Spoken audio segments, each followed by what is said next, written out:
Bueno, entonces, en primer lugar, muy buenos días acá a nuestros queridos y queridas compañeros de la UPTC, estudiantes y maestros de nuestra universidad. Para nosotros es el placer de que una vez más nos acompañe en esta profundización de ideas sobre la obra del pedagogo latinoamericano Paulo Freire. Digamos, en este seminario de Saber Pedagógico 3 hay dos elementos que son fundamentales. Reconocer nuestros pedagogos, sus obras, sus recorridos y sobre todo vislumbrar desde esos horizontes los aportes para cada una de las tesis doctorales. En ese sentido, en el mes anterior y digamos por una planeación que hemos venido teniendo desde el semestre pasado, la doctora Diana Soto y el doctor José Rubens venían en un acuerdo de colaboración para participar activamente en este seminario. A los aportes sobre esos aspectos pedagógicos y filosóficos de estos pedagogos y en particular de la obra de Freire, que ahorita pues vamos a ir recordando, el doctor Giardilino ha querido para esta disertación profundizar en esos aspectos particulares, pero también generales desde el pensamiento pedagógico, y por eso denominó su intervención para esta ocasión Singularidad y Universalidad del Pensamiento Pedagógico de Paulo Freire, en el marco de nuestro seminario Saber Pedagógico 3.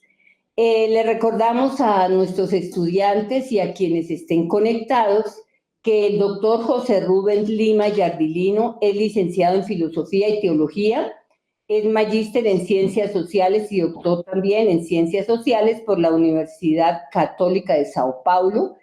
Es postdoctorado en Ciencias de la Educación de las Universidades de Quebec, en Canadá, y también de nuestra querida UPTC en el año 2008. También nos habla de un postdoctorado en Historia de los Mundos Atlánticos por la Universidad Pablo Olavide de Sevilla en el 2016.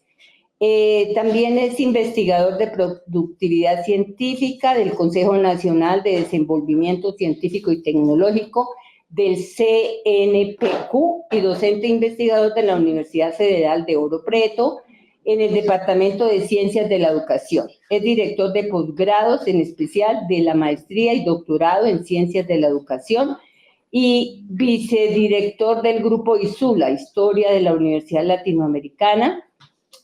Así aparece en MinCiencias. Tiene una producción académica significativa. Nos resume como autor de más de 96 artículos en revistas científicas de carácter nacional e internacional, 26 libros publicados individual y en coautoría, 42 capítulos de libro en el mismo sentido. Habría mucho más que decir, pero se nos iría el tiempo de la conferencia, ¿no, profesor? Para poder hablar de toda su historia académica. Entonces, agradecemos una vez más el programa Doctorado en Ciencias de la Educación, el acompañamiento que nos hace, la posibilidad de que comprendamos a profundidad esos aportes pedagógicos, filosóficos, la singularidad y la universalidad del pensamiento de ese gran pedagogo Paulo Freire, como para que miremos su vigencia en el presente, que a veces lo pasamos muy rápido, como que no comprendemos el sentido y el significado de su obra y la pertinencia para el momento actual. Sin más, doctor Giardilino, tiene usted la palabra. Gracias, doctora Nubia. Disculpe, yo pensé que iba a empezar inmediato. Muchas gracias. Yo quiero iniciar con una especial atención al Instituto Paulo Freire de São Paulo. Creo que a doctora Nubia tuvo la oportunidad de conocerla cuando estuve aquí en 2008, 2009. El Instituto Paulo Freire ha recibido una obra muy especial y ha editado una obra muy especial com uma universidade da qual eu hizo parte, Uninove, em São Paulo, hicieron um livro de facsimile del original de la pedagogía del oprimido. Este libro es el original que está con la letra de Freire, todo en facsimile, cuando Freire estuvo en Chile. Y la obra original se ficou con Chocó, que era ministro de Allende y amigo de Freire, y dejó con él para que si ocurriera cualquier cosa, porque estaba con la dictadura, con persecución, este libro sería publicado por Chocó. Entonces, él después, antes de su muerte, envió los facsímil al Instituto Paulo Freire, instituto en homenaje a sus 50 años de vida, a sus 100 años de nacimiento, publicó este libro con lo original de la pedagogía del oprimido. Quería presentar para ustedes es una edición muy limitada y yo gané, me regalaron uno con mucha atención de los directores del instituto con quien comparto muchísimo. Y quería presentar para ustedes más a título bueno, de información. No tiene nada que ver con nuestro seminario hoy. Bueno, entonces yo imaginé empezar nuestro seminario con las críticas a Freire. Porque por las críticas vamos a profundizar en los temas. Que Freire no fue solo universal. Foi, además de universal, como se tem uma importância de suas obras, é naturalmente que tenha contestações a todos nós. Então, eu gostaria de pensar por aí, sua universalidade ha provocado, incluso sua singularidade em Brasil, ha provocado muitas críticas, e que há pouco escritos, ou que a gente maneja pouco estas críticas para não apagar, para não borrar la imagen de Freire. Y yo creo que eso es un error, ¿no? Es interesante ponerlas en discusión para que podamos mirar las formas que Paulo estimuló con sus propias críticas, con las críticas de los intelectuales, empezó, reorganizó su pensamiento, etcétera, etcétera. ¿Comprende bien lo que estoy diciendo? Bueno, entonces yo empiezo con una cita de Henri Giroux, Critical Pedagogy, Paulo Freire and the Courage to be Critical, Political. Este texto de Giroux, en español podríamos decir, mal hablado en inglés, pero en español podríamos decir coraje de ser político, coraje de ser político, se publicó en una revista en Estados Unidos y en Brasil, y él decía que desde los años 80, 1980, ha habido pocos intelectuales. Giroux hace esta citación propia, con cita entre comillas. Ha habido pocos intelectuales, y si es que hubo, dice yo, algunos en la escena norteamericana educativa que alcanzaron el rigor teórico, dice Giroux, el rigor teórico y coraje cívico y el sentido de responsabilidad moral como Paulo Freire. Él está haciendo un honor, probablemente. Su ejemplo es más importante ahora que nunca para nuestras instituciones públicas de educación básica y superior, cada vez más bajo al cerco de una serie de fuerzas neonazistas, de derecha,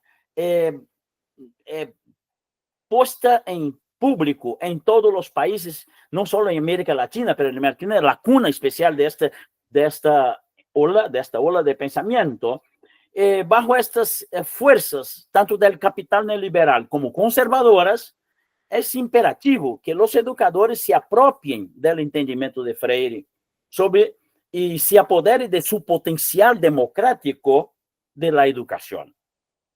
En lenguaje de la educación crítica, que Paulo ha elaborado mucho, la esperanza de su legado, dice Giroux, está en cada vez más ausente de los muchos discursos liberales y conservadores sobre los problemas educativos actuales. Es claro que no vamos a resucitar Freire, pero vamos a tenerlo como un clásico. Y como un clásico, merece toda nuestra mirada crítica a su pensamiento y además de su pensamiento, cómo reinventarlo en nuestro cotidiano. Entonces, Paulo pasó por esta mirada de esos intelectuales latinoamericanos y europeos como un teórico, aunque tenga sido muchísimo mal comprendido su teoría en las críticas hechas por él. Al final, para encerrar la cita, dice Giroux, en el momento presente, que las instituciones públicas de educación básica y superior están siendo asociadas a una lógica de mercado y su conformidad a ese modelo económico, la pérdida del poder, es una pérdida de poder conocer las contribuciones significativas de la obra y el legado de Freire, ahora más importante que nunca, pero no a repetir Freire, pero a pensar a partir de categorías que él ha pensado y que ha trabajado en su tema, en su momento, en su contexto específico. De los más importantes, como decía Giroux, Apple y otros más que estuvieron con Freire en muchos otros lugares, reciente artículo publicado por ellos dice que ocupa un lugar especial en la teoría. Eso que quería llamar la atención, la teoría. Freire, como sabe, es considerado un patrono de la educación en Brasil, aunque contestaciones acá y allá por la derecha. Desde 2012 ha sido homenajeado en muchos lugares, tal y tal. Y por cita, por supuesto, es el tercero personaje del mundo más citado. Entonces, por esos hechos, eso fue una encuesta que ha hecho Google Scholar por Elliot Green, ¿no? Un profesor de la London School of Economics, que fez un levantamiento de las citas que Freire tem, está en categoría casi con Marx y Foucault. Entonces, por eso tenemos que pensar que no es un teórico flojo o frágil, aunque su teoría no está asignada con citas o no está asignada con el llamamiento de uno de otro para componer su pensamiento. Y eso que llevó a muchas críticas de su pensamiento. Entonces, la pregunta que hacemos ahora es, ¿por qué Freire es patrono de la educación en Brasil? ¿Por qué Freire ha sido tan representativamente, mundialmente reconocido? Entonces, tenemos dos respuestas. Para los intelectuales que tienen en común su pensamiento y su dirección pedagógica, su teoría, la respuesta es simple. En la área académica de la educación, de la pedagogía, nadie tiene el reconocimiento internacional que Freire tiene, en América Latina, por supuesto.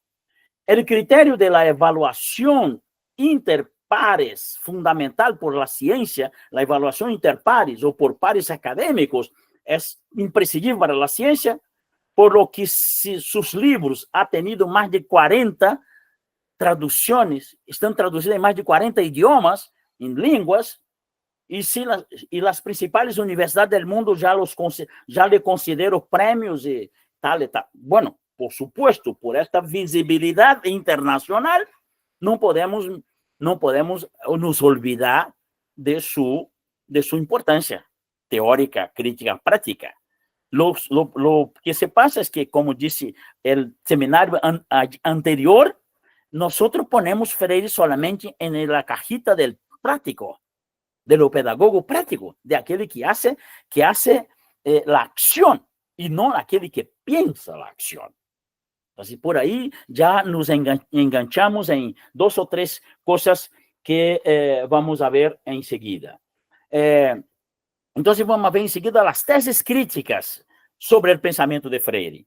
Y la tesis primera crítica sobre el pensamiento de Freire dice respecto al uso que ha hecho de la concepción de concientización para el proceso de formación de educación del hombre. Paulo Freire, que para empezar el análisis de la crítica del pensamiento freiriano, se debe apoyar en una cronología de sus estudios. Por supuesto, para hacer una crítica tenemos que estudiar sus libros, sus escritos, para hacer una crítica seria. No solamente leer una práctica con libertad, Educación como Práctica de Libertad, que fue publicada en 79, Y dice, bueno, Freire ha hecho cosas malas, tal y tal. O Pedagogía del Oprimido, del primer libro, que era muy ingenuo, como decía aquí un compañero, nuestro compañero, Denise Valga, dice, es ingenuo, es un pensamiento ingenuo. Bueno, para su tiempo, para lo que propósito de esta producción, no hay una cita feno, pero de pasaje, cita tal de pasaje. No hay un trabajo académico. Bueno, estas críticas todas estaban viniendo como la teoría floja que Freire había poniendo en práctica. Poderíamos hablar que, como es costumbre de la historia y de la trayectoria de los intelectuales, de que por lo menos 3 freires hay. Mejor dicho, 3 momentos históricos del discurso freiriano, yo podría decirlo. En primero, corresponde a sus escritos entre los años 59 a los 70. 59, cuando él empieza el trabajo de alfabetización con un grupo en Brasil, en norte de Brasil, en sus tierras, en su territorio, tal y tal. El primero corresponde a ese momento, de los años 59 y 60, y el inicio de la dictadura militar en Brasil hasta los años 1970, en los cuales se destacan los escritos Educación y Realidad Brasileña, que no fue publicado en español, está publicado en portugués e inglés, Educación como Práctica de Libertad, este librito, y ambos esses 2 libros son elaborados con una cosmovisión liberal desarrollista que teníamos en Latinoamérica. Liberal y desarrollista sobre la construcción de una nación moderna. Atención, colegas, nosotros estamos en el año 60, 70 en momentos desarrollistas y América Latina está en búsqueda. Todos se acuerdan de la CEPAL, que produjo un documento para el desarrollo de las economías nacionales, tal y tal. Estaba un organismo internacional nuestro que estaba mirando la modernización o la modernidad y la educación era la obra prima, la educación para el desarrollo. Educación como práctica de libertad y concientización tem uma cosmovisão desarrollista, claro, sobre a construção de uma nação moderna e orientado por uma concepção do humanismo filosófico católico de Freire, de la creencia del ser, el hombre, en el palco del mundo de la acción. Entonces, Freire ahí estaba con dos hilos de ideas. Primero, el movimiento desarrollista económico de la América Latina, que claro que venía de fuera, para nosotros, y el pensamiento filosófico católico de Freire, de Jacques Maritain, y de los padres, de los curas obreros de los años 40, 50. Entonces, con todo este proceso, Freire elabora estos 2 libros. Son libros muy ingenuos del punto de vista académico. Son libros que traen discursos y conceptos muy profundos, pero escritos de manera muy rápida, sin profundización teórica.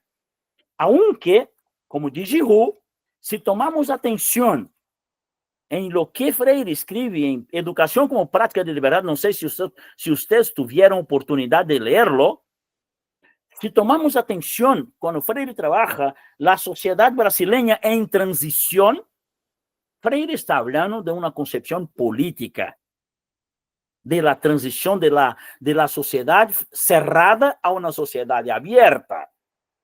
Y esta sociedad abierta es una sociedad moderna, más allá del capital.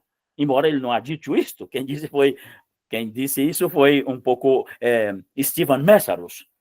Después, Freire trabaja con la idea de la experiencia e inexperiencia democrática.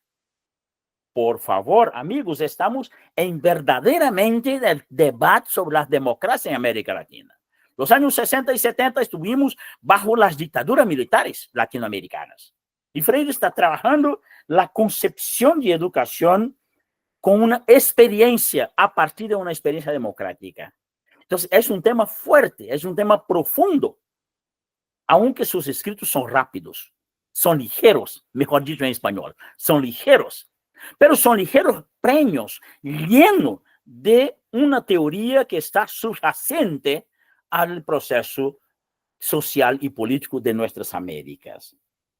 Y ahí, entonces, en ese momento, Freire hace una crítica severa, muy severa, a la educación masificada que destruye incluso la educación humanista, de que el hombre pasa por la educación y no llega a conciencia.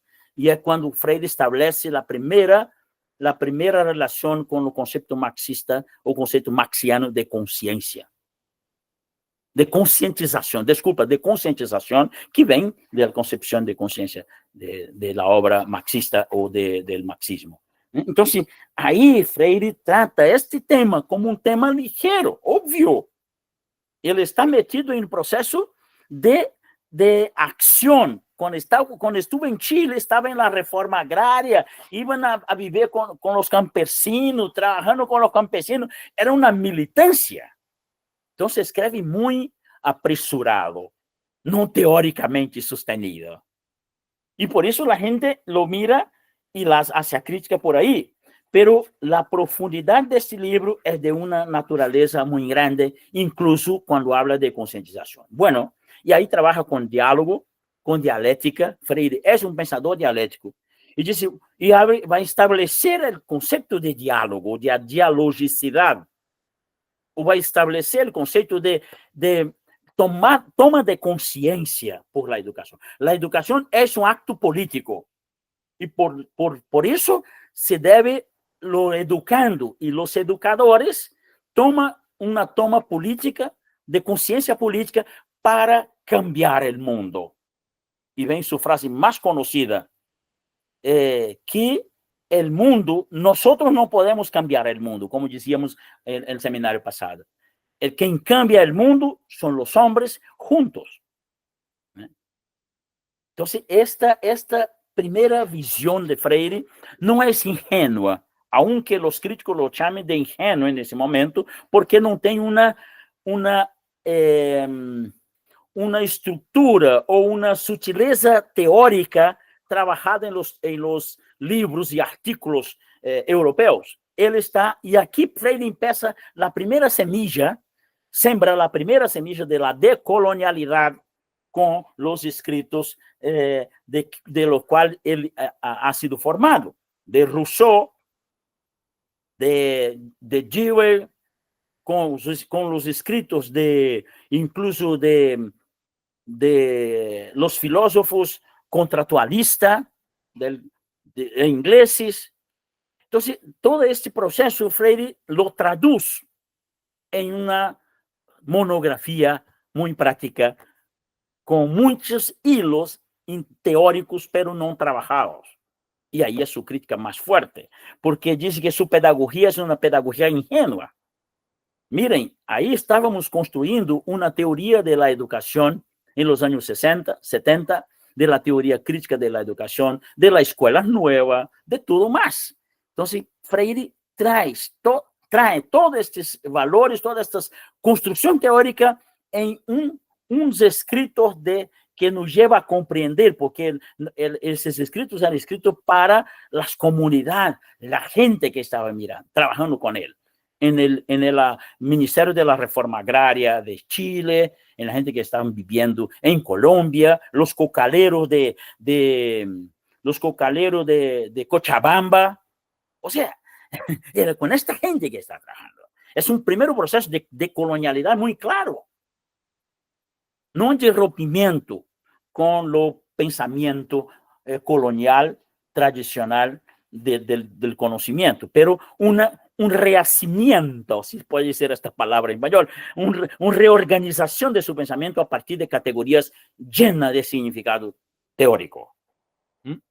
Bueno, ahí está puesta una visión de la sociedad brasileña, y es de la sociedad brasileña que él mira a la sociedad posterior, África cuando vaya de Centroamérica, cuando el Consejo Mundial vaya a tomar parte en todo el proceso de revolucionario de El Salvador, de Nicaragua. Todo esto está presupuesto por una localidad que es la sociedad brasileña, la cual él es su cuna, ¿no?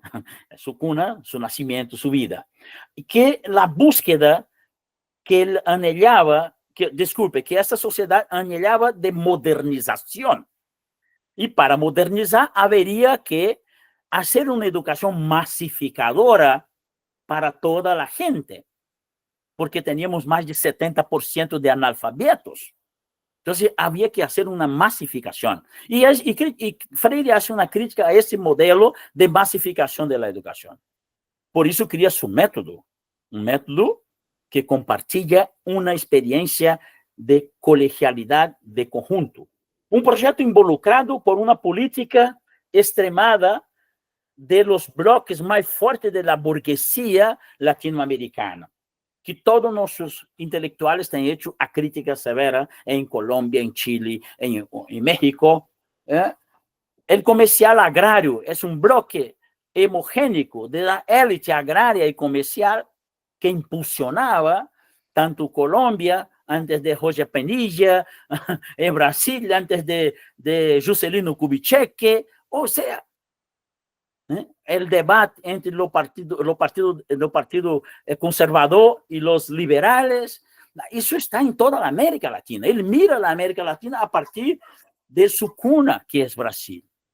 Y Chile, que es su cuna teórica, básicamente. En Chile, con Allende, se combina con el marxismo más importante del socialismo, marxismo y socialismo más actualizado. Entonces, las facciones hegemónicas de esa élite dirigente en los años 50 y 60 son los grupos que Freire hace las primeras críticas. Y por lo tanto, la intelectualidad brasileña y latinoamericana dice que es una crítica floja, romántica. Es una crítica muy, muy involucrada de un romantismo, incluso cuando habla de concientización. Bueno, estamos entrando nesse período na trajetória de Freire em seus primeiros escritos. Os críticos elaboram a análise de seu pensamento político e pedagógico como idealista, subjetivista e reformista. Venida Paiva, uma brasileña que hace toda uma crítica a este pensamento idealista, subjetivista e reformista de Paulo. Rojo, todos esses autores brasileños, mexicanos, chilenos, hace una crítica sobre la intelectualidad que está mirando un filósofo de la acción, de la praxis. El propio Freire reconoce en su libro, en 1984, reconoce algunas fragilidades de su pensamiento, de análisis de la realidad. Él tenía una realidad muy serrana, muy cercada, que era Brasil. Después se pasó a Chile, después se fue a vivir en Estados Unidos y después fue a Ginebra. Se fue ampliando mucho su conocimiento. Y Freire reconoce las fragilidades del análisis de la realidad, pero lo refuta. Él dice, no, los críticos están leyendo mis estudios, mis escritos, el desarrollo de mi pensamiento. Y se fijaron, es palabra de Freire, y se fijaron en el primero Freire. Se fijaron en el primero Freire. El Freire de la acción, de la alfabetización de los hombres y mujeres de los 60, 30, 40, 50 años en un estado que es Río Grande del Norte, Pernambuco, que es la pobreza que la gran élite dirigente agraria, político, empresarial del mundo había lanzado fuera, porque ya había sacado la colonialidad, ya había sacado todos los bienes que tenía el nordeste de Brasil. El oro, lo azúcar, el algodón y todas esas cosas ya habían sacado. Entonces los relegaron a estos estados del nordeste a su a su no desarrollo. Y Freire estaba hablando de este sitio. Muy bien. seguimos para no ampliar mucho este debate, porque senão não chegamos mucho a muchas cosas. Entonces, el pensamiento que Freire hace, y Scucuglia, un colega de la Universidad Federal da Paraíba, dice que esses três freires, en la actualidad brasileira, en los estudios como diría, pós Chile, Estados Unidos e Genebra, ha cambiado muito. O segundo Freire, que se pode dizer historicamente, esse Freire que coincide com su período del exilio de Freire en el mundo, en la internacionalización. Él sale de su cuna nacional, de su lugar, de su sitio, de su territorio, y va a Colombia, a Bolivia, y transplaza a Chile, y de Chile, después de 3, 4 años, va a Estados Unidos. Es un hombre perseguido. Entonces, esa persecución lo lleva a muchos otros sitios. Y pasado el siglo de 70, se encuentra en un trabajo en Europa y conoce la realidad de África, de Centroamérica, que es una realidad colonial, lo que la colonialidad, que es un término de Arturo, de los colegas ahí, de la Javeriana, de colegas de ahí, de la colonialidad ha destruido ese país. La África no es casi más nada en ese momento. Es un país destinado a no desarrollo, a entregue a sus propias indiciocracias. Y América Central está en una turba, es como una burbuja de libertad, de cosas para hacer, y que una élite también agraria del capital quiere mantenerla subjugada al capital. Ahora Trump habla que va a tomar el canal de Panamá. Trump está queriendo cambiar el mundo, la geopolítica.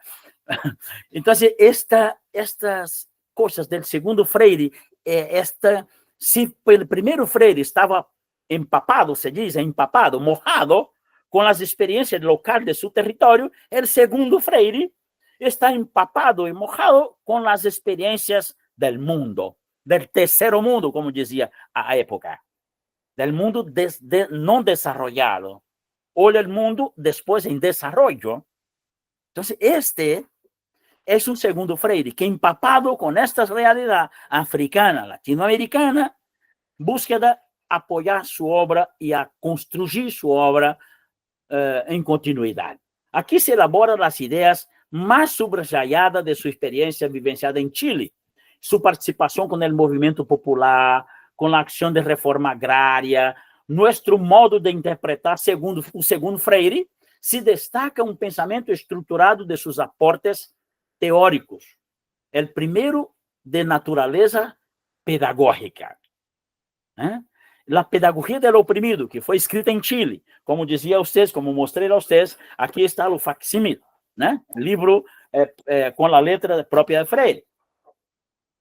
Este libro de naturaleza político-pedagógica, más específica, que aparece en las reflexiones del libro Acción Cultural para la Libertad. Es otro libro que Freire también construye allá en Chile.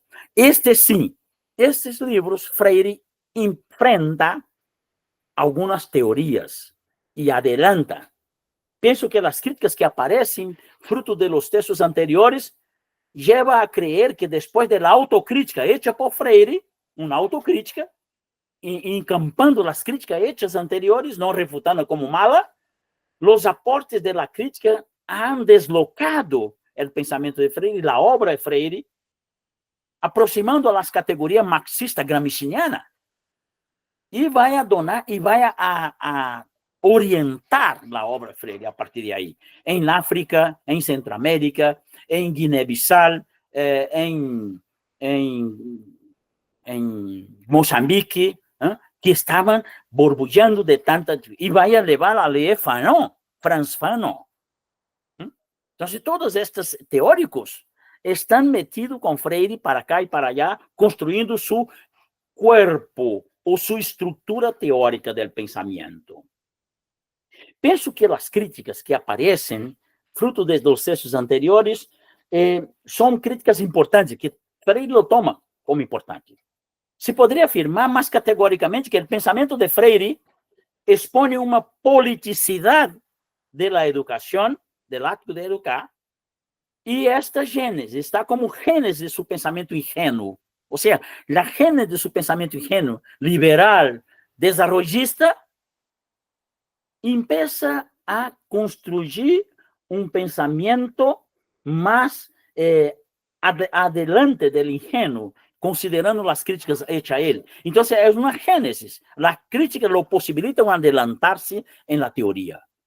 El diálogo con Lukács, con George Lukács, con Gramsci, con Marx, con Sartre, incluso con un marxista aquí de espaço americano, que é este que escreveu La Sociedade Sem Escuela, Ivan Illich. Entonces, Freire, cuando fue al Consejo Mundial de Iglesia, el CMI, Consejo Mundial de Iglesia, se relacionó con todas estas categorías coloniales del pensamiento moderno. Y por ahí se reconstruyó su pensamiento adelantándose los conceptos que él había trabajado ingenuamente conforme la crítica. La proximidad con las categorías marxista gramsciana va a tomar en África, en Salvador Allende, en Chile, en El Salvador, en Nicaragua. Yo tuve la oportunidad de ser estudiante del DEI, Departamento de Investigación en Costa Rica, con Franz Hick-Laments y con Pablo Richard, teóricos, y con nuestro filósofo Heinrich Dussel, que murió reciente el año pasado. Entonces, estudiar con estos hombres y tener relación con estos hombres que Freire tuvo, lo adelantó su forma de pensar. Y cuando llega a Brasil en los años 80, 90, 2000, 90, es otro hombre, es otra concepción, es otra teoría. La pedagogía del oprimido inaugura el segundo Freire que se pone en diálogo con esta gente toda y vaya además a los Estados Unidos, a gran universidad, a Harvard, como profesor invitado. Y en Harvard debate esos temas con esos colegas que están ahí, especialmente con este americano le dije su nombre ahora, me olvidó. Bueno, con mucha gente. Estos nuevos aportes que van a determinar su ruptura con las posiciones liberalizantes, nacionalistas, populistas, de humanismo católico, Freire se transforma en un teórico más intelectualizado, pero no sin pérdida de su reacción dialéctica con la realidad. Porque él va a África como director internacional de la educación para el Consejo Mundial de Iglesia, él va a África a acompañar todo el movimiento de libertación, de libertad de las naciones africanas, en Guinea-Bissau, en El Salvador, en Guinea-Bissau, en Luanda, en Maputo, en la región más amplia de esta ciudad que estaba burbujeando de revoluciones. Habían recién tomado la independencia. Entonces, todos estos movimientos africanos, latinoamericanos, lo direcciona Freire a una crítica completa de la educación de los pueblos colonizados, a una decolonialidad. Y como decía doctora Nubia, que podemos mirar hacia frente. El tema de la colonialidad, doctora Nubia, de su pensamiento es interesante para pensarmos adelante. Bueno, en buena hora, debe llamar atención para que no olvidemos que ese periodo que nos permite firmar Freire como marxista, es el mismo que afirmamos en muchas ocasiones que no fueron las categorías marxistas que lo llevó a educación popular.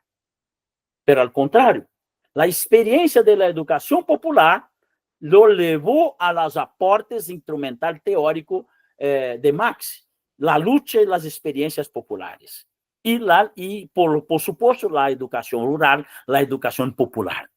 Y aquí en Colombia, aquí, porque ya como me siento ahí en esta mesa, aquí en Colombia tuvimos mucho movimiento como Camilo Torres, como otros colegas que estuvieron metidos en los movimientos rurales, en el movimiento de libertación de tantas de experiencias populares muy fuerte. Para llegar a Tercero Freire, entonces, para dar un poco más de visibilidad, dejar que ustedes hablen, para llegar a Tercero Freire, tenemos que mirar el giro epistemológico. Y aquí tenemos que poner acento en la pedagogía. ¿Ya? Pedagogía. Un giro epistemológico que ele hace a partir de la concepción de concientización. Yo hablé un poco en la vez pasada, voy a pasar muy de rato por esto, ¿eh? Que fue una crítica fuerte a él, que él no comprendía la concepción marxiana y se propuso a trabajar con la idea de concientización de manera muy floja, muy flácida. Entonces, esa concepción ingenua passando por uma transitividade, legando a consciência crítica. E foi isso que Freire queria trabalhar. Não era a concepção de consciência en el marxismo-leninismo do siglo XIX. Freire queria passar essa transitividade que leva a la consciência crítica de seus estudiantes. Como fazer em um salão de classe em que tenho pessoas que limpiam sapatos, personas que están en el campo trabajando para la siembra y la cosecha del maíz, personas que están en la ciudad haciendo pequeños trabajos, viviendo mal, o viviendo en los terminales de bus haciendo lo que puede para sobrevivir. ¿Cómo hablar de concientización para esta gente? ¿De qué manera es como Freire dice, de qué manera hablar para un africano que está metido abajo de un árbol estudiando, escribiendo en solo para alfabetizarse, para buscar políticamente la revolución de su país, la libertad de su país? ¿Cómo hablar para esta gente sencilla de concientización? Esa transitividad de la concepción ingenua a la concepción crítica es que Freire va a aportar para el tema de la conciencia y agarra con la conciencia de Lukács, de clase. Ahí trabaja con la conciencia de clase de Lukács, ¿no? Va a trabajar con la mediación dialéctica de Gramsci, ¿no? Toda esta interacción entre conciencia espontánea de la clase trabajadora y trabajo educativo del partido o trabajo educativo de los movimientos sociales, ese es que Freire está lanzando la semilla para los años 80 y 90. Entonces, eso es pedagógico, terriblemente pedagógico, pero no para las universidades, no para los colegios jesuitas, no para los colegios claretianos, no para los colegios agustinianos, ni para el colegio de Rosario. Rosario, claro, es para el pueblo, es para las escuelas públicas que están en la orilla de la ciudad, que están afuera de la ciudad, en los territorios, en los pueblos. Y la universidad está fuera de ese alcance. Yo fui a Guinea-Bissau. No sé si dice eso a ustedes, pero yo fui a Guinea-Bissau invitado por el rector y en la biblioteca no había una obra de Freire. Me escandalizó. Pues Freire estuvo aquí, todo el movimiento con Cabral, con todo. ¿Qué pasó? ¿Qué pasó? Que no hay nada. Como Brasil, no hay casi nada. Una escuela freiriana. No hay las secretarías de educación, no generó una pedagogía freiriana. Bueno, con efecto, la lucha de clase, el trabajo mucho inconveniente para su comprensión de conciencia. a la vez Freire no aceptaba la lucha de clase como el motor de la historia, y por eso no era marxista. Aportóse de Marx, pero no conseguía tener una concepción de la lucha de clase, que es clave para el marxismo. Y clave incluso para discutir la conciencia, concientización. Si tú no tienes conciencia de clase, tú no puedes entender la concientización. Pero esto se pasó con Freire y Scouglia lo apunta muy fuerte. Acercamiento de la lucha de clase constituye un importante salto del análisis de Freire posterior, después que ele sai al mundo. Y voy a citar a Scouglia. En ese aspecto, la política, siendo muy substantiva de una pedagogía, y a pedagogía algo agregado, la política siendo la substancia del pensamiento de Freire y la pedagogía algo agregado, la concepción inicial de una educación para mudanza interna del hombre, como quería Freire antes, la educación como una mudanza interna del ser, razón d'être, por eso usa una expresión en francés, razón del ser, del hombre vía a concientización, el ámbito psicológico-pedagógico, y que implicaría la transformación de la sociedad, casi de una manera, casi de una concepción durkheimiana de la sociedad orgánica, de Durkheim, que implicaría la transformación de esa sociedad, una agrupación de hombres, con efecto, en sus escritos, la concepción de creación histórica fue se constituyendo con sus mergullos, se dice mergullo en otras áreas en el mundo, como los trabajadores, los estudiantes, los maestros, los sindicalistas, los sindicatos, las asociaciones y comunidades escolares, de una otra educación posible de mudanza, de cambio, disculpe, mudanza brasileña, de cambio, portuñol mudança, de cambio profundo de la sociedad. E Freire vai encontrar isto depois que ele se encontra com o mundo. E por isso, a ideia primeira de Freire, que quem cambia o mundo não é solamente o que pensamos, pero é a comunidade. Então, Freire se encontra com uma comunidade de teóricos, de pensadores, que não solamente lo invita a repensar sus propios conceptos, pero también a rechazar los conceptos coloniales que estaban impregnados en el proceso educativo y de dominación para la América Latina. Y la pedagogía del oprimido es un texto de libertación, pero sin esas categorías máximas de Freire. Bueno, ahí tenemos muchos, ya creo que ya estoy adelantado de la hora, mas quería apenas señalar para ustedes que las críticas del pensamiento de Freire en ese primer momento fue simplesmente refutada por él propio en su rehacimiento de su pensamiento. Entonces, estas personas no tuvieron más como tratar de su pensamiento, porque el pensamiento no es fijo, el pensamiento es dinámico, como la historia. Y el pensamiento tiene evolución, no evolución, tiene crecimiento y tiene decréscimo. Entonces el pensamiento va arriba y va abajo. Entonces Freire va un poco desentrañando mucho esto en sus críticos. Por ejemplo, un de ellos, y voy a entrar en la crítica más actual, un de los críticos más actuales, un japonés llamado Kubota, el primer nombre me olvido, el método, decía que para el método freiriano proponía un contexto implicado ya tematizado por el mercado capitalista, y en que la opresión de la realidad social estaba incorporada en la condición material.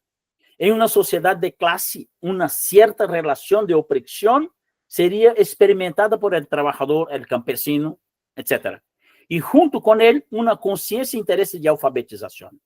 Pues en Brasil había una economía de mercado cuando Freire ya comienza a trabajar con esto.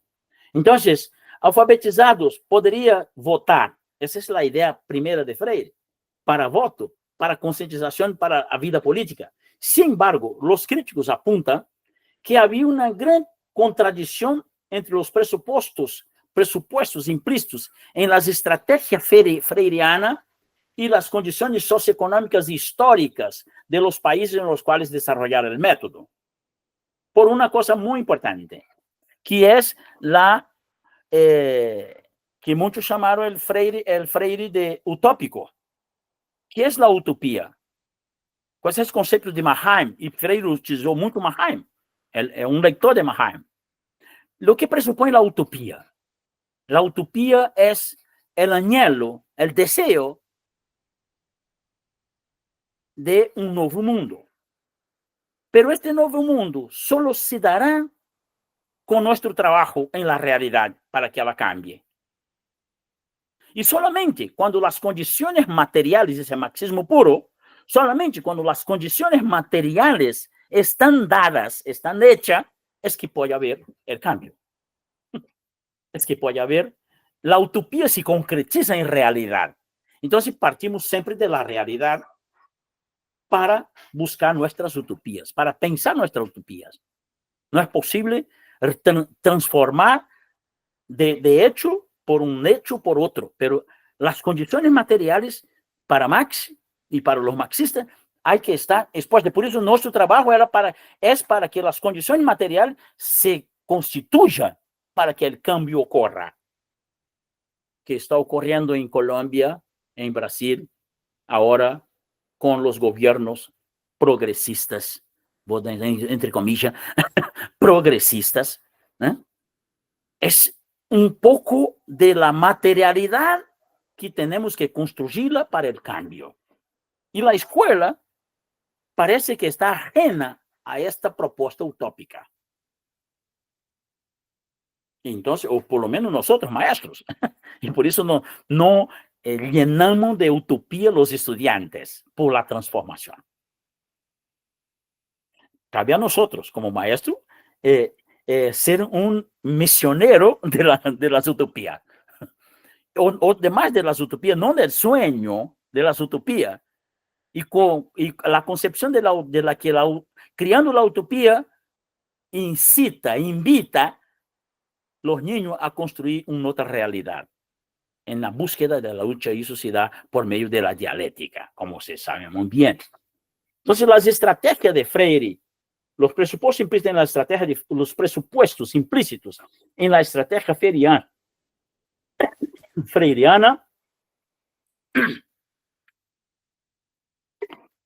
y en las condiciones socioeconómicas históricas de los países latinoamericanos, africanos, en los cuales se desarrolló su método, a un cambio de teoría, desde lo primero Freire al segundo Freire, al tercero Freire.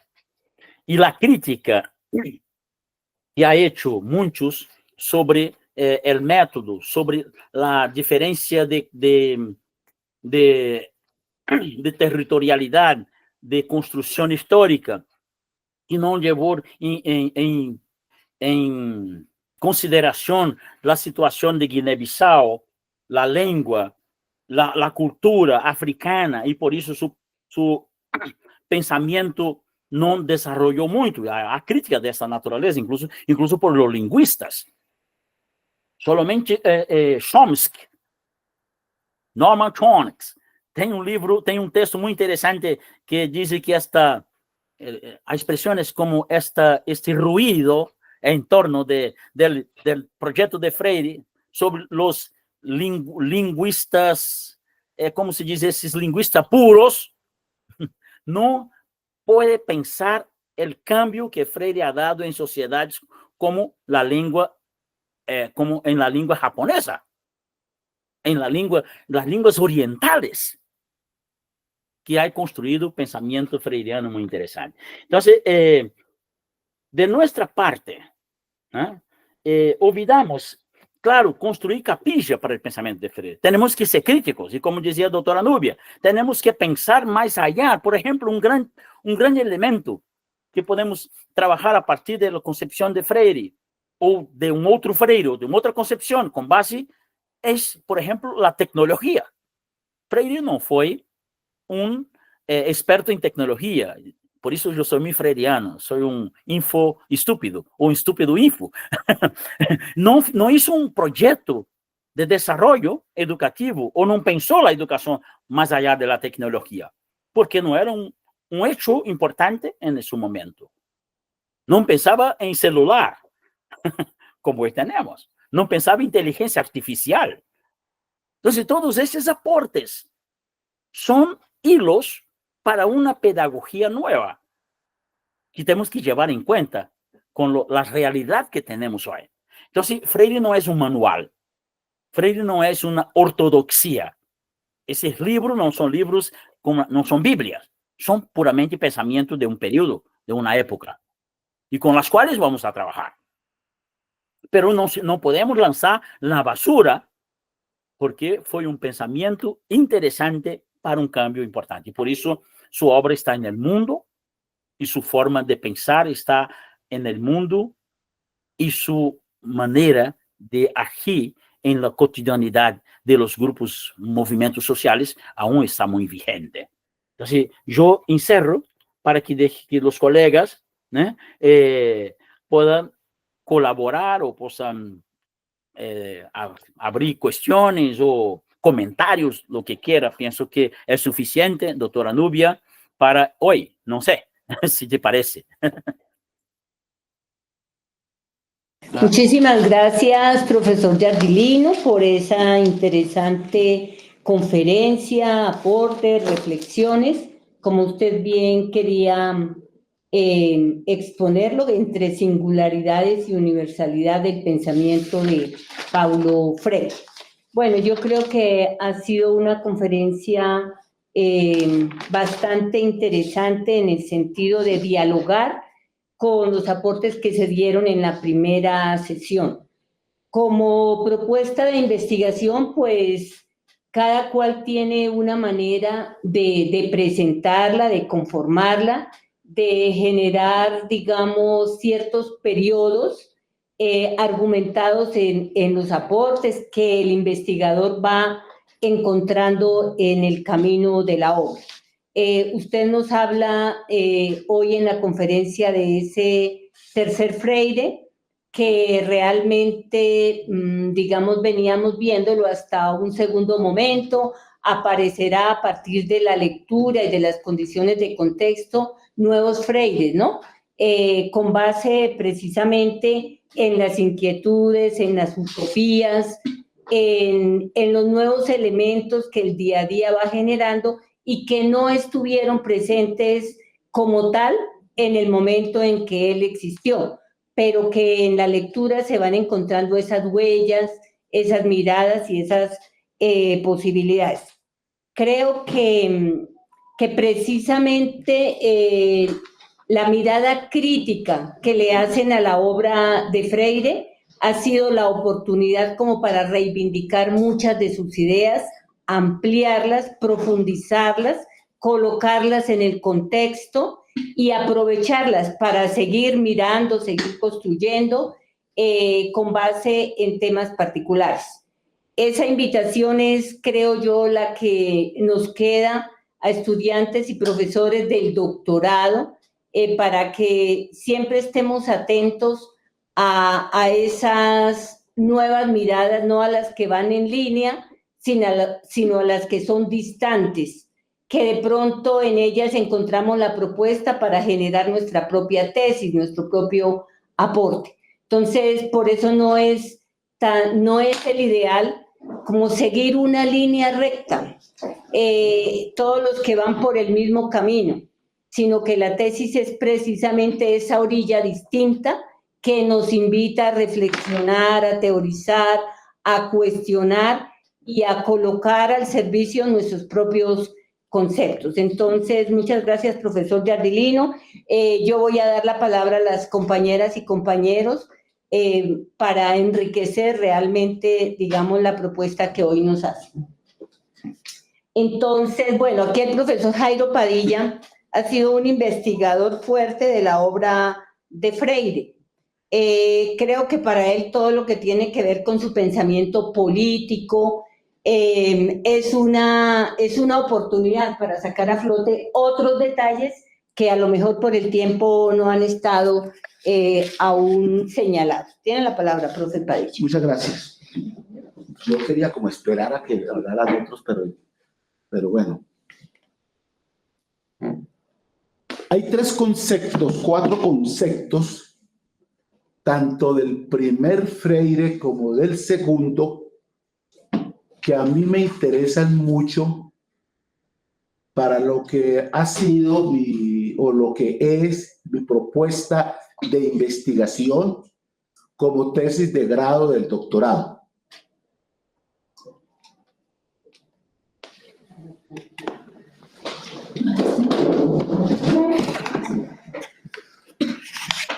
¿Aquí está bien? ¿Sí? Sí, está perfecto. Sí, perfecto. Como tesis de grado del doctorado. Pero déjeme presentarle la idea principal de la tesis de grado, no pensada tanto desde Freire, sino más bien pensada desde Bourdieu, pero que en el trayecto de la investigación, el pensamiento de Freire de una u otra manera ha estado presente. Es ineludible. Después de haber leído a Freire, está presente en toda propuesta pedagógica. El proyecto se llama, para hacerlo sistemático, se llama la construcción de un currículo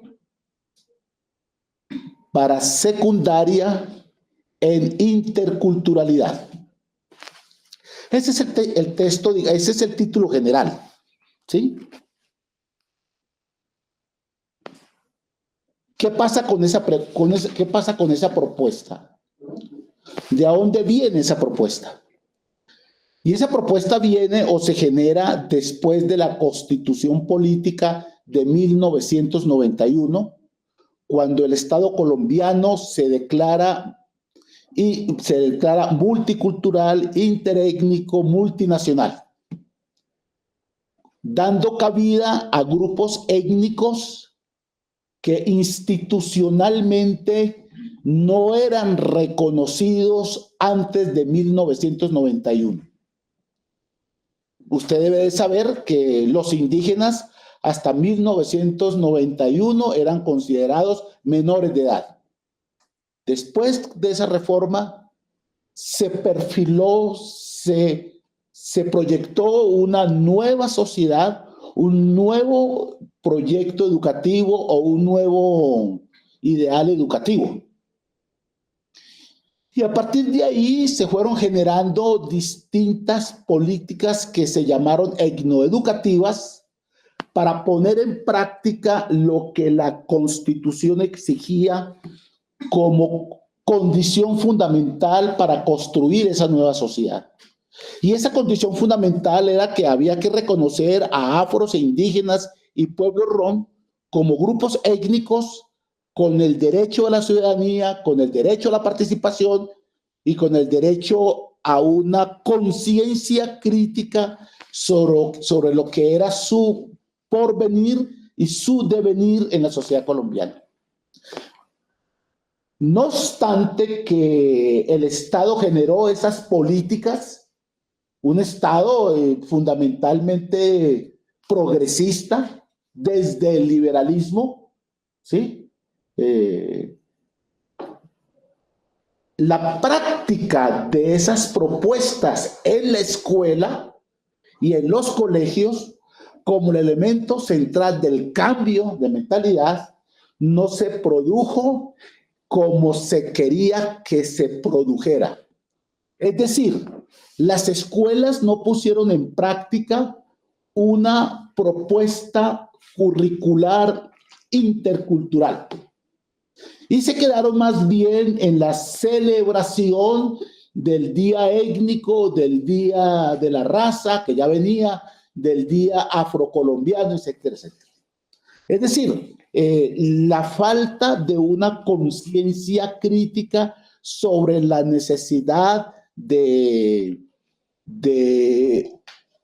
hacer partícipe a los colombianos de una nueva conciencia étnica o una nueva conciencia racial. Yo hago todo lo posible por no utilizar mucho lo de racial, porque en Colombia este es un tema bastante álgido. Es decir, Colombia es un país racista, y aquí lo podemos decir claramente, pero ese racismo no viene del Estado, y óigame bien, profesor, tal vez voy a cometer una imprudencia, tampoco viene como política ideológica hegemónica de las clases dominantes. Es un racismo que se ha institucionalizado en la conciencia de los colombianos desde la colonia, con distintas fases, pero que ves, ya no es el racismo del apartheid, no es el racismo de los Estados Unidos, pero es un racismo de desprecio hacia los afros y hacia los indígenas. Entonces, el concepto de concientización es un concepto que es clave para entender este problema. Y es clave porque la concientización tiene que venir de los mismos profesores de primaria y secundaria en ese proyecto. Y uno encuentra, profesor, 3 tipos de escuelas normales. Una escuela normal afro, una escuela normal indígena y una escuela normal mixta. ¿Sí? Mixta, entiéndase por la mistura entre indígenas y lo que se podría llamar, entre comillas, blancos y no negros. Ahí no cabe lo de negro. ¿Sí?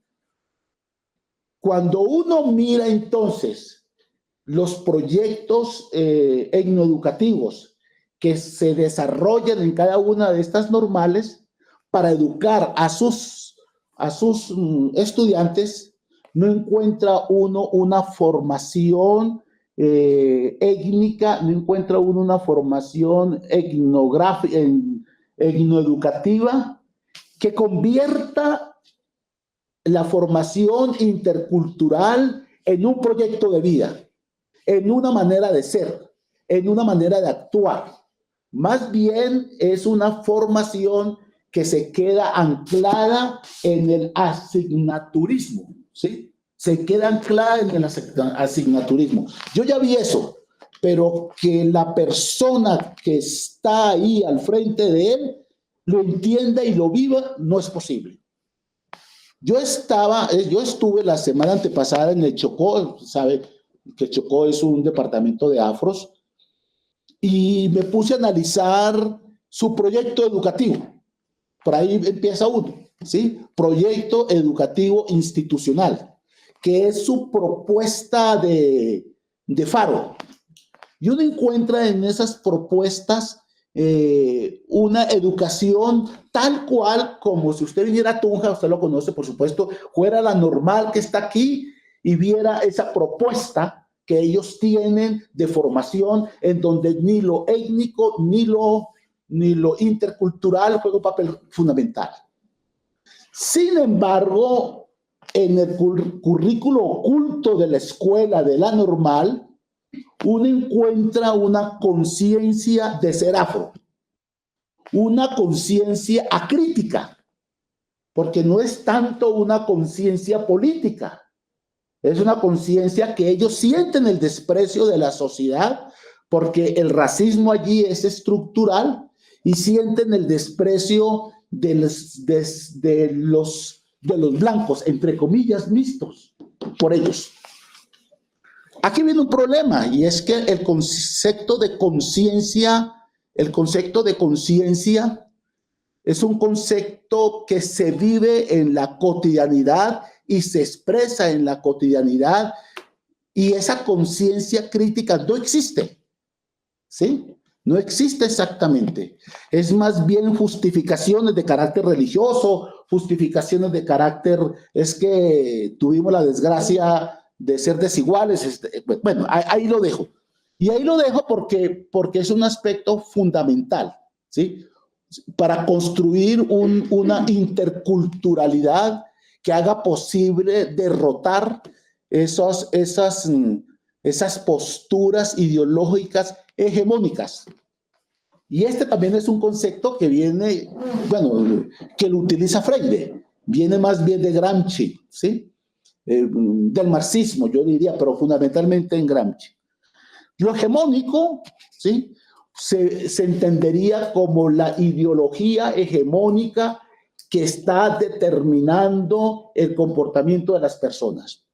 Pero lo hegemónico está interiorizado en los sectores más marginados de la sociedad, ¿sí? Esa ideología hegemónica de considerarse inferior, ¿sí? De tener una vocación de esclavo, más que todo, es lo que la escuela no ha podido derrotar, lo que la escuela no ha podido desmembrar. Y si sigue desde la escuela pensando de esa manera, y por supuesto esa manera viene de la familia. Ese es el segundo concepto que a mí me interesa muy bien, me interesa mucho. El tercer concepto que a mí creo que ya lo hice, el giro epistemológico y la conciencia crítica, pero el tercer concepto que a mí me interesa muchísimo y que es la razón de ser de la pedagogía moderna tiene que ver con el diálogo. En toda la obra de Freire está presente el diálogo como una condición fundamental para derrocar lo bancario, como lo plantea él mismo. El diálogo, que es, como lo dice Freire también, la construcción la construcción de los aprendizajes y la construcción de la enseñanza. Él establece una relación entre enseñanza y aprendizaje que es única. No se puede de una manera desconocer. Y la praxis es otro concepto que también viene del marxismo. El concepto de praxis se ve también presente en su obra y que a mí me parece que es muy importante. Pero aquí viene la pregunta. Y la pregunta es, ¿cuál es el rol que cumple o el papel o la misión, como quiera llamarse, que cumple pedagogía de la esperanza y pedagogía de la autonomía en alguna de estas tres etapas? Obviamente que fue uno de los últimos 2 libros que él escribió. Si mal no estoy, Pedagogía de la Autonomía lo escribe o se publica, no sé, en el 96 en Colombia. En Colombia nos llegó eso como en el 96. Y la pedagogía de la esperanza igual. Cuando uno lee Pedagogía de la Autonomía, uno encuentra el derrotero. ¿Sabes qué es derrotero, no? El camino para lograr la emancipación en el aula de clase, para hacer posible el pensamiento de Freire. Yo lo veo así de claro, ¿sí? Cuando lo leía yo decía, bueno, yo creo que no es pertinente la pregunta, pero yo decía, ¿hasta dónde es más importante el pensamiento de Freire o el pensamiento de Bourdieu? En cuanto a los campos se refiere. Porque una de las condiciones fundamentales del campo educativo, es desarrollar esa construcción del conocimiento a partir del diálogo, de la pedagogía, de la pregunta, de la resolución de problemas, del trabajo de proyectos, que es lo que en el fondo está, lo veo yo así, en pedagogía de la autonomía, las condiciones para llegar, para la concientización de la persona y las condiciones para la emancipación. Un concepto que viene del marxismo o viene de una doctora Nubia, es experta en esto, me dirá, de Habermas, ¿no? El concepto de emancipación. Pero esto me da a mí la oportunidad de hacer otra pregunta. Ahora que la doctora Nubia nos puso a leer ese texto que me pareció tan interesante y es, ¿Hasta dónde el pensamiento de Freire, y es una pregunta perversa a usted, profesor, es la construcción de una pedagogía desde la como disciplina científica, o es una pedagogía para la emancipación política y la racionalización de nuestras acciones? Usted me dirá, se está contradiciendo. Eso es lo que yo quería decirle. Muchas gracias. Creo que me ubicó el pensamiento de Freire. Es decir, después de esta conferencia yo tengo que volver a Freire. Tengo que volverlo a leer, ¿sí? Porque me movió el piso, digámoslo así, ¿sí? Porque es otra mirada ya, es otra mirada.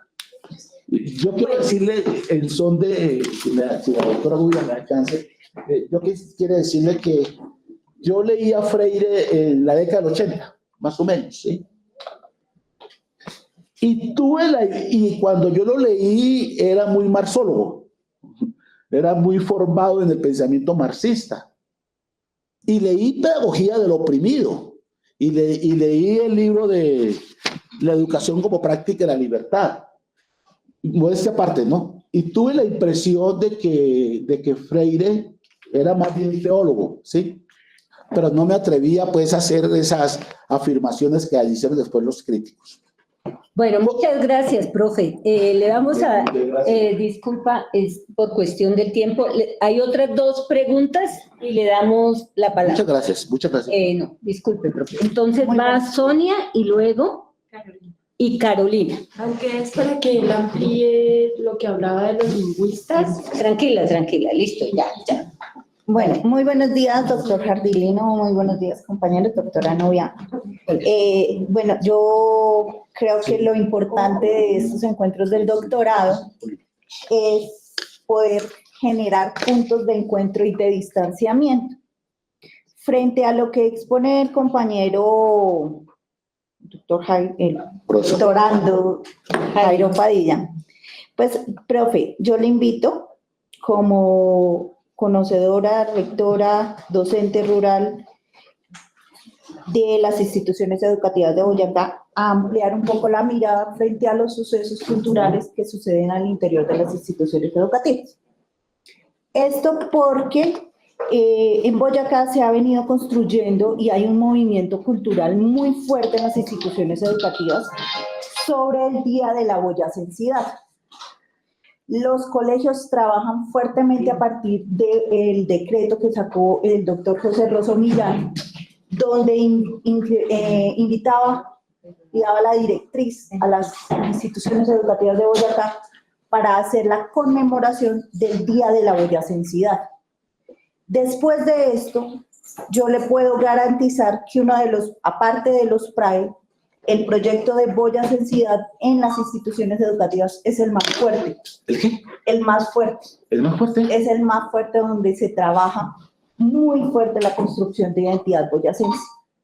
Entonces, alrededor de esto giran, por ejemplo, festivales escolares como la Triada Intercultural Interregional del municipio de Páez, en la cual estuve varios años apoyando y rescatando esa propuesta, que genera estos procesos de reconocimiento cultural.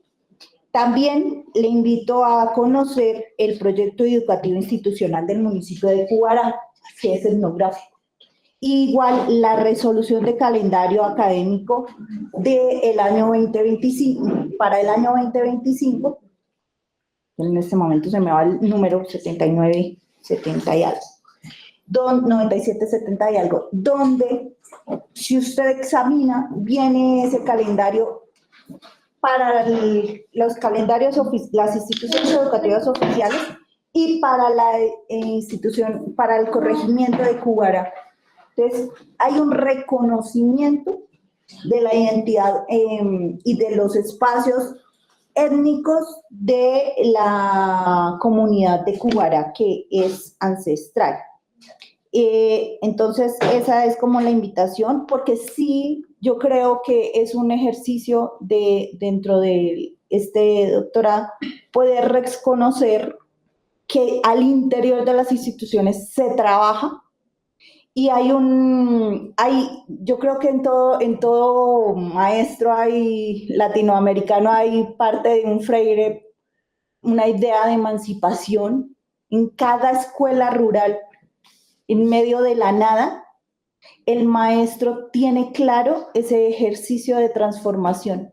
Lo que pasa es que con las políticas y con el desarrollo que se da, pues se invisibiliza muchísimo lo que se hace porque no hay esos medios de comunicación. Es un trabajo callado y silencioso, no se documenta. Entonces, creería que eso, y sí, totalmente de acuerdo que en ese ejercicio, hasta ahora las instituciones educativas están empezando a desarrollar actividades y todavía sí creo yo y coincido con su merced que hay una falta de conciencia sobre afrocolombianidad y cultura ancestral. Hay unos movimientos interesantes en Duitama, Tunja, Sogamoso sobre los y para el caso, por ejemplo, de Occidente, allá está el rastro, pero no hay esa conciencia. Y en Paya y en Cubará sí es importante ese PEI. Cubará, ¿dónde queda? Cubará. Es en el límite de Boyacá. Es Uva, gracias, profe. Los límites de Boyacá. Sí, límites de Boyacá con Arauca. Y pues reconocer que este ejercicio fue de... mucho de ese acercamiento que yo tuve frente a estas propuestas fue en la normal. Entonces, ¿En Cubará hay una normal? No.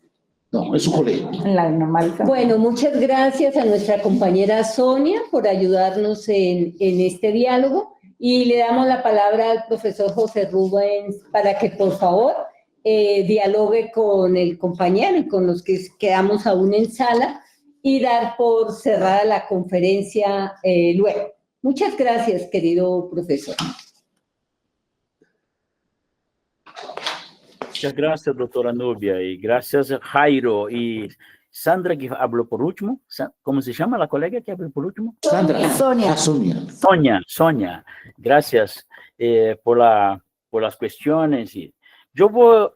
Jairo ha propuesto una reflexión muy amplia que no tengo posibilidad de hacer en ese momento, pero voy a pegar algunos ganchos de tu exposición para hacer algún comentario.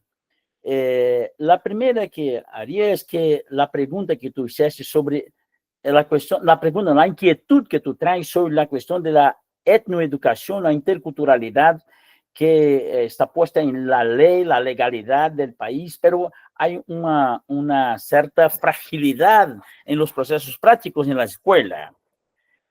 Bueno, y después de que Sonia ha dicho un poco invitado a cosas para mirar cómo se pasa, yo diría, a pesar de todo este intento, yo diría que hay un problema no en el concepto, pero en la acción.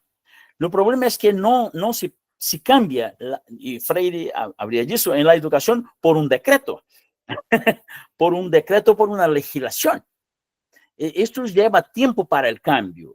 Y, por ejemplo, una sociedad intercultural, con base en una sociedad colonializada, como fue la nuestra, por los españoles y portugueses, lleva un cierto tiempo. Y nosotros estamos retrasados, obvio, porque estamos empezando en los siglos XXI, con 5 siglos de colonialidad. Y yo estoy hablando de colonialidad en el concepto que nos ha traído Franz Vogel, o mesmo los colegas Arturo y los colegas de la decolonialidad. La colonialidad es impulsada a nosotros desde la colonia, desde cuando llegaron los españoles en Colombia, en Gran Colombia y Caribe, desde los portugueses llegaron en los siglos XVI en Brasil. Entonces, tiene una colonialidad establecida 5 siglos. Entonces, para un proceso de intercultural, un proceso de reconocimiento, un proceso tan amplio, una legislación es muy poco. Hay un aspecto de que nosotros vamos a trabajar, Jairo, hacer por mucho tiempo para que la sociedad se transforme en una sociedad intercultural. Y lo que Sonia subraya son acciones que no significa, por lo tanto, que la sociedad es intercultural. Y además, para Freire también tenía ese problema, porque Freire propuso la cuestión de la concientización, porque para Freire no era fácil llevar la concientización de una persona que vivía hace siglos sobre los regímenes de la colonialidad, de las élites, de todos esos procesos de esclavitud, de todo lo que venía en nuestra historia. Hay que mirar la historia. Entonces, por eso, los procesos de la étnico-educación, todos esos grandes procesos que estamos involucrados, son procesos utópicos. Aún, tenemos que construir la realidad, las condiciones materiales para que la generación futura tenga mejor conciencia de esos procesos. Por ahora son intentos. La realidad, la realidad, la objetividad de la realidad no está construida, como decía usted. Nuestras sociedades son tremendamente racistas, son con indígenas y con negros. Nuestra sociedad tiene este bloque de la colonialidad del ser. Nosotros, los colegas, las tres colonialidades: colonial del ser, colonial del poder y colonialidad del saber. Entonces, nós tenemos una colonialidad del ser, del poder y del saber, porque venimos todos construyendo un pensamiento de Europa del norte, ¿eh? Como decía un amigo nuestro, los demonios vienen siempre del norte. Y los dioses, por supuesto, porque llegaron hasta nosotros. Entonces, esta cuestión, esa inquietud, Freire también tenía en relación a las personas que él estaba trabajando para alfabetización. Mira, se constrói, y después cuando Freire agarra con la temática, con la teoría marxista de la concientización, él dice, bueno, la concientización es un proceso utópico, no se puede llevar a concientización inmediata. No, la educación bancaria aún convivimos con ella. ¿Cómo superarla? Ese es un proceso utópico. Ahí dice, pero profesor, mas utópico no vamos a hacer nunca. El proceso de construir las condiciones materiales para que construir una sociedad intercultural, una sociedad tal y tal, para que las generaciones futuras sean educadas en una propuesta intercultural, en una propuesta decolonizada, en una propuesta libertaria. Cuando Freire escribe La pedagogía de la autonomía, que reúne ahí en la tríade freiriana, pedagogía del oprimido, pedagogía de la esperanza y pedagogía de la autonomía, es la tríade freiriana del pensamiento, y cerra un poco el pensamiento Freire, porque después que Freire escribe La pedagogía de la autonomía, muere enseguida, en 97, y estaba incluso consignado para ir a mi júri de tesis, y no alcanzó. Entonces, todo eso, que era en diciembre, ele morreu en mayo. Entonces, todo eso es una tríade que organiza Freire con un pensamiento de autonomía que se va construyendo a partir de la realidad de una transformación que va se dando en el hombre y en la sociedad. Ese tema es un tema importante para trabajar con los estudiantes, los que van a formarse como profesor. No se puede formar profesor sin utopía. Es un lástima, es un horror. La utopía es un concepto primaz para todos nosotros en formación de maestros. Porque sin utopía solo hacemos las técnicas, las cosas que nos mandan didácticas para hacer como esta emancipación pedagógica. Bueno, de muchas cosas que tú hablaste, Jairo, yo quiero llegar a una que poca gente habla, que es el Freire teólogo. Yo escribí un texto sobre eso. Freire escribió un texto con Carlos Alberto Torres, de la Universidad de la UCLA. UCLA es la Universidad de California, University of California. Escribió un texto sobre cartas a los teólogos. En el prólogo, él escribe carta a los teólogos. Y él dice, yo no soy teólogo. A la primera frase que él dice. Aunque yo soy cristiano. y sus ideas están empapadas por los cristianos, por los cristianismos del inicio del siglo 30, 40, 50, de los frailes, de los curas reformistas, de los curas obreros, y de una teología del humanismo social de Jacques Maritain, y después empapado por lo cristianismo de la iglesia libertadora de la teología de la liberación en los años 70, cuando vaya al Consejo Mundial de Iglesias. Dice, bueno, yo no soy teólogo, pero soy cristiano. Y por tanto, mi pensamiento está lleno de esta concepción del hombre, concepción ontológica del ser. Es ontología del ser. No es la ontología social de Lukács, es ontología del ser. Y después agarra con la ontología social, del ser social. Entonces Freire advierte que no es un teólogo, pero su explicación de la realidad tiene mucho a ver con lo teológico. Tiene mucho a ver con lo teológico. Por ejemplo, cuando él está discutiendo la idea de, yo puse aquí, comprender los temas básicos de Freire, demarca toda una posibilidad de pensar este hombre que desvela los temas teológicos de la utopía, de la esperanza, por eso que él escribe pedagogía de la esperanza y no pedagogía de la utopía. Podría ser pedagogía de la utopía. Escribe pedagogía de la esperanza. Él escribe un proceso de libertación que es la teología de la liberación lo agarró como temática de sus comunidades eclesiales de bases. Y además está asentado en un pensamiento religioso de la Biblia, de los profetas, del profetismo, del anunciar la realidad que los profetas bíblicos hacían, los profetas clásicos, Isaías, Jeremías, Oseas, anunciaba la humanidad, la destrucción, anunciaba el error del hombre, tal y tal, y pronunciaba el nuevo mundo, la llegada del Mesías, que venía a generar la sociedad israelense o judía, no judía, israelense. Entonces, ese pensamiento religioso está en la cabeza de Freire. Cuando propuso, yo escribí un texto sobre eso, el pensamiento teológico en la pedagogía freiriana, en la filosofía freiriana. Y es muy interesante porque yo voy haciendo un poco de la exegesis de sus términos.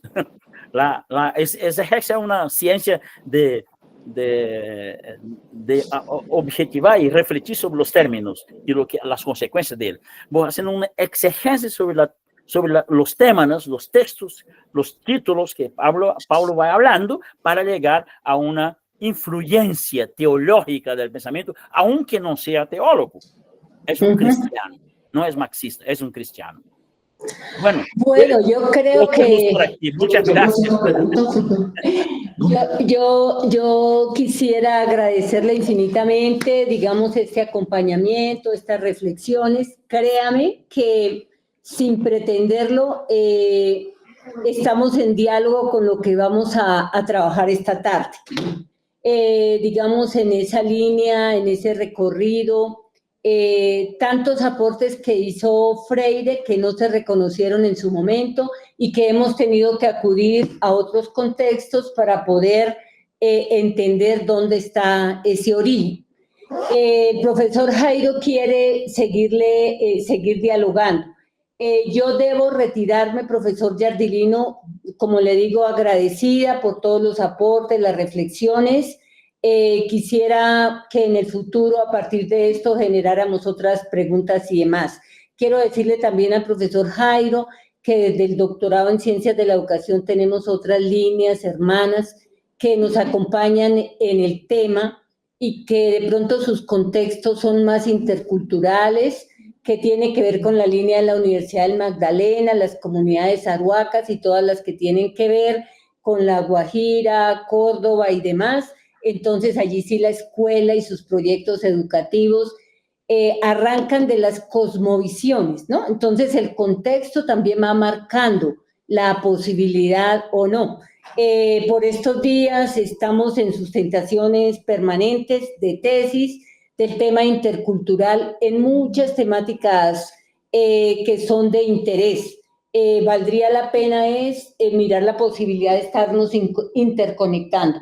Yo como jurado, como interlocutora de ellos, he estado aprendiendo muchísimo y veo que es una oportunidad nuestra línea para acercarnos un poco más. Conceptualmente, estamos hablando desde la teoría crítica, ¿no? Bueno, esta tarde iremos a hablar un poquito de esto. Profesor Giardino, lo dejo con el profesor Padilla y me despido, nos despedimos. Vamos hacia el salón 407. Un feliz día, muchísimas gracias. Feliz día, doctora. Muchas gracias por la compañía. Bueno, listo. Bueno, es una... Nos vemos en el 407. Del edificio central.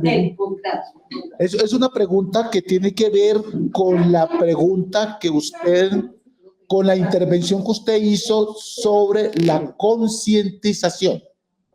Usted hablaba de que por lo menos para la época de Freire, la concientización estaba ligada a una lucha de clases, que es una propuesta marxista. Pero teniendo en cuenta la importancia para las ciencias sociales sobre lo étnico,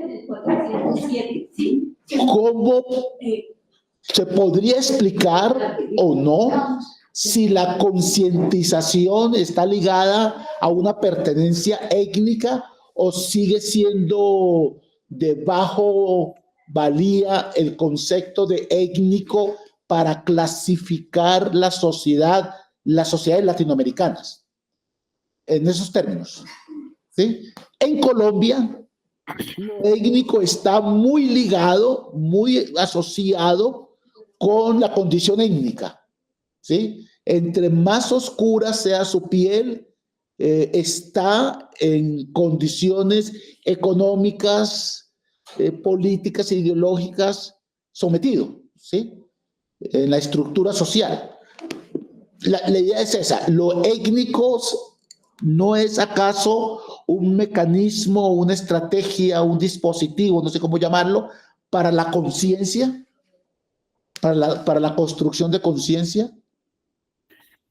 Yo te diría, Jairo, que cuando se pensó, vamos ahora al siglo XVIII, XIX, al XIX, cuando se piensa la cuestión teórica de conciencia, no tenía esta connotación, obvio.